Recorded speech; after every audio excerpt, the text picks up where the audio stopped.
Don't let this happen to your planet. Presented by Science at NASA. Ozone stinks. People who breathe it gag as their lungs burn. The EPA classifies ground-level ozone as air pollution. Yet without it, life on Earth would be impossible. A fragile layer of ozone 25 kilometers above Earth's surface is all that stands between us and some of the harshest UV rays from the sun. The ozone molecule O3 blocks radiation, which would otherwise burn skin and cause cancer. On Mars, which has no ozone layer to protect it, solar UV rays strafe the surface with deadly effect, leaving the apparently lifeless planet without the simplest of organic molecules in the upper millimeters of exposed Martian soil. To keep track of our planet's ozone layer, NASA is about to launch the most sophisticated space-based ozone sensor ever, SAGE 3, slated for installation on the International Space Station in 2014. The ISS is the perfect orbit for SAGE 3, says Joe Zawodny, project scientist for the instrument at the Langley Research Center. It will be able to monitor ozone all around the Earth during all seasons of the year. SAGE 3 works by using the sun and moon as light sources. When either one rises or sets behind the edge of the Earth, SAGE 3 analyzes the light that passes through Earth's atmosphere.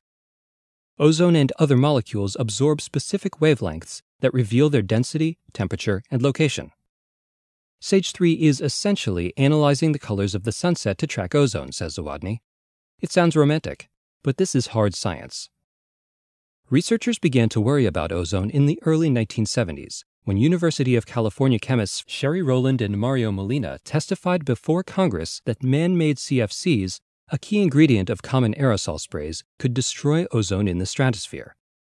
In 1985, researchers with the British Antarctic Survey announced abnormally low ozone concentrations above Halley Bay near the South Pole. Our planet had an ozone hole, and it was rapidly growing. In a remarkable display of international cooperation, an ozone treaty was negotiated only 2 years later. The Montreal Protocol regulates the production of CFCs and other ozone-destroying chemicals. First signed in September 1987, it has since been ratified by every member of the United Nations. Because of this agreement, ozone is now on the mend.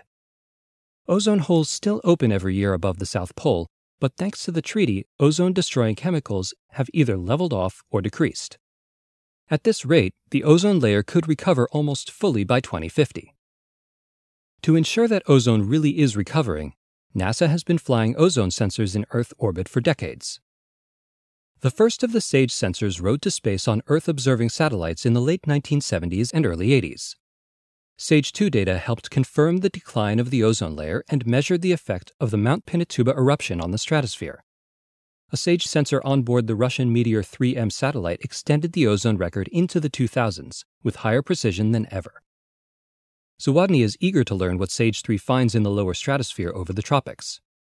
The recovery of ozone there is tied to changes in greenhouse gases like CO2.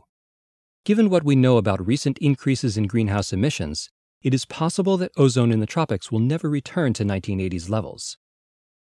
SAGE 3 probes Arctic regions too.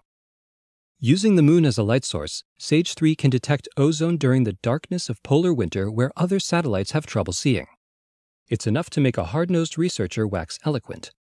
Images of the moon and sun rising and setting are dramatic and spectacular. The interplay between the source of light and the environment delights the senses and stirs the imagination. The ability for SAGE 3 to turn those perceptions into something meaningful is a great pleasure. In other words, get ready for some beautiful ozone data. For more information on SAGE 3 and our atmosphere, stay tuned to science.nasa.gov.